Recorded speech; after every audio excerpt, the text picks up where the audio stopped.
The patient arrived in a stolen heartbeat at the La Brea tar pits, carrying a trombone case full of empty air and a face so forgettable you'd swear he was a background extra who wandered into the foreground by accident. His name is Harry Washello. He plays in a Glenn Miller cover band. He wears his heart on his sleeve and his hope on a payphone that rings at 4 a.m. with the voice of God. Except God is a panicked missile silo technician who has dialed the wrong area code. He is a man who meets the girl of his dreams on the last day of Earth, which is convenient because he doesn't have to stick around long enough to disappoint her. I am the film pathologist. Today we are performing a post-mortem on a patient named Miracle Mile, released 1988, directed and written by Steve De Jarnatt. Budget $3.7 million. Box office $1.1. A film that spent 5 years on a shelf, rotting because no studio knew what to do with a romantic comedy that ends with the world ending. They were right, it is a beautiful failure. Let me put on my gloves. First incision.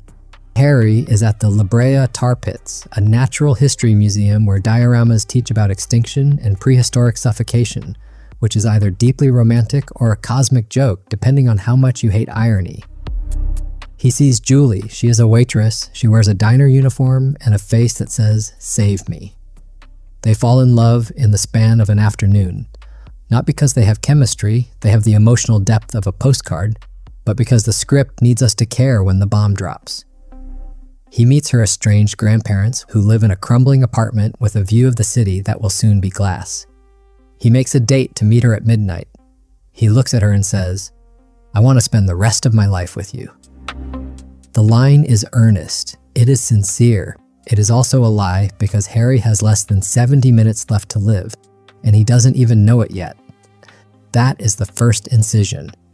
The patient is bleeding out, second incision. A power failure knocks out Harry's alarm clock. He oversleeps. He arrives at the diner at 4 a.m. Julie is gone. The diner is a graveyard of night shift stragglers, drunks, bums, a transvestite named Gersted, and a severe businesswoman named Landa, played by Denise Crosby, who is clearly only there because Star Trek was still on the air and she needed the work. Harry calls Julie from a payphone. He leaves an apology. The phone rings back. He answers. A frantic man named Chip is on the line. Chip is in a missile silo in North Dakota. Chip says the war has started. Chip says the missiles are going to hit Los Angeles in less than 70 minutes. Chip realizes he has dialed the wrong area code.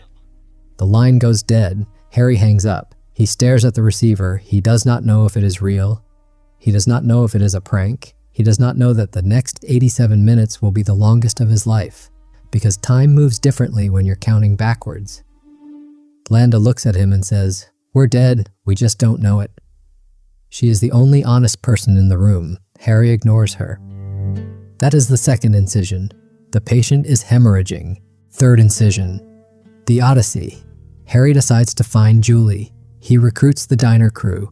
He convinces Landa to drive. He convinces Gersted to stay. What follows is a nocturnal odyssey through Los Angeles, a city that is slowly, then rapidly descending into chaos. But here's the thing. The chaos is boring. It is television-level rioting. It is Miami Vice without the style. Harry leaps out of speeding trucks. He teams up with a panicked driver named Wilson, played by Michael T. Williamson, who tells him, "You got an extra gun?" Harry opens his trombone case. It is empty. He says, "It's not a gun, it's a trombone." Wilson stares at him like he's insane. He is. They drive through looted storefronts and abandoned freeways. They reunite Julie's estranged grandparents. They navigate a city that is supposed to be hell on earth but plays like a suburban mall on Black Friday. Messy, inconvenient, but not quite apocalyptic. The Tangerine Dream score pulses beneath every frame, synthetic and cold. That is the third incision. The patient is flatlining, fourth incision. The tar pits. Harry finds Julie. They embrace. They race toward the helicopter. They take off. They are flying toward the airport. They are going to make it. The clock is at 0. The missiles are inbound. Final incision. The missile hits, not in slow motion, not with a warning, with a flash. The helicopter crashes. They are at the La Brea tar pits. The same place where they met, the same place where the museum dioramas show dinosaurs sinking into prehistoric sludge. They are sinking. The tar pulls at their legs. Harry tries to lift Julie. He cannot. He looks at her. He's crying. He tries to comfort her. He says, "We'll become diamonds." Julie touches his face, smiling through the dark, and answers, "Diamonds. You and me." Diamonds. You and me, Harry. That line is the most dishonest moment in American cinema, and also the truest, because they won't turn into diamonds. Diamonds require pressure, time, and carbon. They will turn into oil. They will become the fuel that powers the cars of the people who survived. Because in De Jarnatt's world, love does not save you. It just makes you heavier when you sink. The screen goes to white. No epilogue, no voiceover, no happy ending. Just the image of two lovers sinking into the earth as the world ends around them. That is the cause of death, not the missile. The refusal to admit that love is not enough. The Diagnosis Miracle Mile is not a masterpiece. It is a beautiful failure, and I mean that as a compliment. It is a film that believes in love so desperately that it destroys the world to prove it. But the film does not earn that ending. It does not earn Harry's sacrifice. Because Harry is not a hero. He is a coward who ran toward a woman he barely knew, because running toward something was easier than running toward himself. He is a man who loved the idea of saving Julie more than he loved Julie. And Julie, poor, underwritten Julie, is not a character. She is a MacGuffin with a ponytail. She exists to be saved, to be lost, and to be sunk into a pit of prehistoric sludge so the audience can weep for a love story that never actually happened. The film made back less than its budget. It died. It was buried. Then Quentin Tarantino praised it. Martin Scorsese's After Hours is its spiritual cousin. A new generation discovered that the film is not about nuclear war. It is about the terror of loving someone when the clock is ticking. It is about the impossibility of escape. It is about the way that Los Angeles, that city of freeways and false promises, becomes a trap when the world ends. The white screen is not transcendence, it is surrender. De Jarnatt did not have the budget for a mushroom cloud, so he gave us a light bulb and called it philosophy. Go find Miracle Mile. It is streaming on every platform that has ever hosted a cult classic. Watch it at night. Watch it alone. And when the screen goes to white, do not blink. That is De Jarnatt staring back at you.